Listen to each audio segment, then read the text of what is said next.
And we are here on Radio Row, pretty much starting off and wrapping up a Tuesday. Yeah, that's right.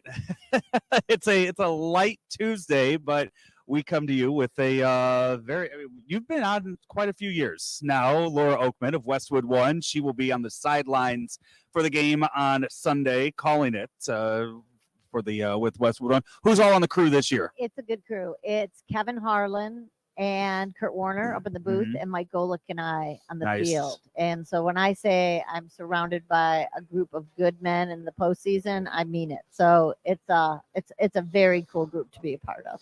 And you get to do. So do you know what side you're on? Are you going around? Like, do you go around? Do you get assigned to a team? How's that work? No, I'm pretty much the whole field, because Mike Golick is more of the third analyst. And so during the season, I'm with the NFL on Fox, and so it's pretty much the same role in terms of injuries, in terms of energy. I always say, like, I'm a sideline reporter, but I'm a vibe reporter, really. And so I still get to follow both teams and follow all the action, which is fun. Yeah.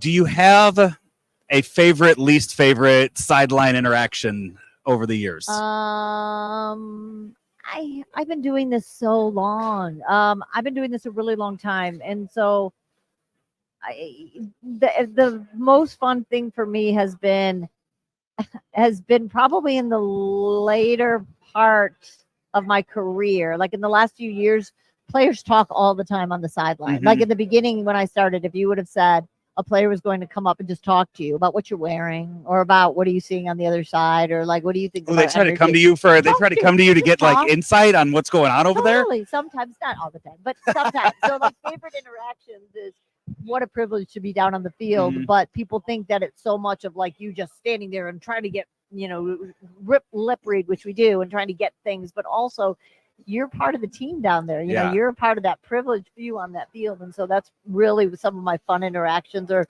when guys come up and just start talking to you during a game. One of the things that has changed over the years, I wonder if it makes it harder or easier. Like, you have the injury tent now. Yeah. That's become such a big part of sidelines, and they go in there and everything that happens with that. How, I mean, are you trying to peek in there? Like, what are your restrictions? What does the NFL tell you about the injury tent and how you're able to do that? I remember when they first came to us and told us, and just the feeling your heart drop into your stomach, because that's a big part of your job. And so every time people, wade into the conversation of what sideline reporters do and what's the value and all of that. That is actually a big part of what we do down there, is being able to tell you what's happening, which you care about usually when you're watching a game. So that tent changed everything, because especially radio, you have to really describe what you're seeing. So it changed everything, but it actually made you look probably a little bit harder at having to explain things of, how guys are being carried off the field or walked off the field, or when they come out of the tent, what they're doing to test their leg or test their knee or whatever it is. But yes, it's a lot different now, because you don't see in there, and you can peek once in a while, but I kind of also believe in the ethics of that, it's kind of, would you peek into somebody's room while they were in with their doctor? And so I'm pretty good about being like, I'll wait until I get the information. And it's such a big deal now too, when you think of like the betting aspect of it, that your reports could shift a lot of money really fast. And also think about your reports and also what people tell you. And so a lot of teams have people upstairs and they're listening to the broadcast, and that they listen to hear what coaches say at halftime and see if there's something that they can use. And so very much so about how players are being used, about injuries, if a guy's coming back or not. So sometimes you can say that coaches are so anal about information, but very much for a reason. And betting is the latest one. That was the latest, loud one. Right. But yeah, so absolutely. There's a lot of talk this year about what a sideline role is. And I think people have forgotten the reporter part of the title for a long time. So I know that I was a reporter. I was a journalist before I got into the sidelines. And that's really important when you're down there and you're trying to talk about what people do, what people are saying, what you're allowed to do, what you're not allowed to say. And so I would say that we probably leaned into it much more over the last few years with so much going on. And there are so many of you that have been doing this for so long now, to kind of try to go in there and reinvent it at this point is, it can't be easy. But the role has never really been defined. You know what a play-by-play guy Mhm. does, and you know what an analyst does. But a sideline reporter, some networks don't use them at all, and Mhm. some networks use them at pre-kick and halftime and post-game, and then some really weave them into the broadcast. Yep. And so a lot of times it never was a woman's role before. There were just as many men Yeah. that were sideline reporters, but it turned into the perceived women's role. And I think that everybody uses them very differently, and so there's been some confusion about what exactly is this role, because I don't think the networks have really defined that ever. I like that you went that direction, because before we went on, you were talking about your with the booth that you have set up here in Radio Row, galvanized. Yeah. That you have. Is this the first year that you've done this? Second okay. year, and so I've had galvanized for about a dozen years, and it's over 5,000 women and women all over sports, and so this is the second year I've been able to bring a group of them to the Super Bowl and give them a really cool experience, and also just an experience that to meet people and to network and to also be tested and thrown into this, and do it in a way that is a little bit more supportive than I certainly had, and I'm going to guess you had when we were just thrown into this thing. My first Super Bowl was Indianapolis. That was the first one I did.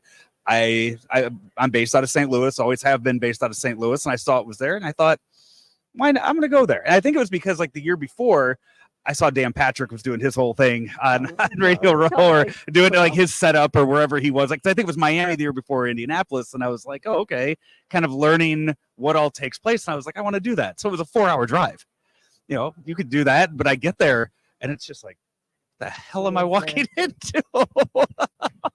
Had no idea what I was doing. And 12 years later, still doing it, and have a much better grasp on things. And think about how nice that would have been if you were able to go with somebody who said, here's what to expect, and here's what to watch out for, and let's get you prepared this way. And I think that's what I love about bringing them here. And it's a really cool thing because I have two incredible partners. One is called the Empower Campaign, and that's my investor. And what she does is allow me to pay the women. So this isn't like an education, an internship.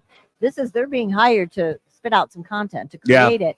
But also we're with NBC Universal. And so what that does is that partnership is training them, is teaching them how to use the graphics, how to use their editing, and we get to use their platform. And so what that also does is raise our game, where this is it's a really cool partnerships to go, how can we help?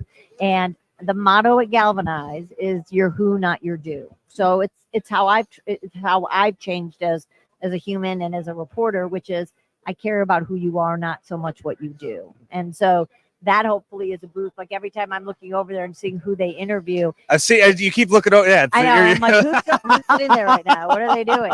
But whoever is sitting there, I see who it is. It's Will Kiss, who's in charge of the communications of the Raiders. And so what Will thinks he's sitting down for is to talk about the Raiders, about their new hires, and about all these, about having a Super Bowl in Vegas. But what they're going to do is talk to him about who he is and about how hard it is to navigate a world where you're about everybody else's story, and does anyone care about your own, and how do you care about your own? And so that's what Galvanize does, which is we try to make sure that we talk about who people are. And I was lacking in that. I was always a storyteller who hid behind everyone else's story, and so I didn't figure out mine until I was 40, and I was really good at my job, and I was really checking all the boxes at what I wanted to do, but I was depressed and I was lonely and I had a great job and nothing else. And so I had to figure out who I was. And so I have all these wonderful young women, and I want to make sure that they're becoming great storytellers, but I want them to start with their story.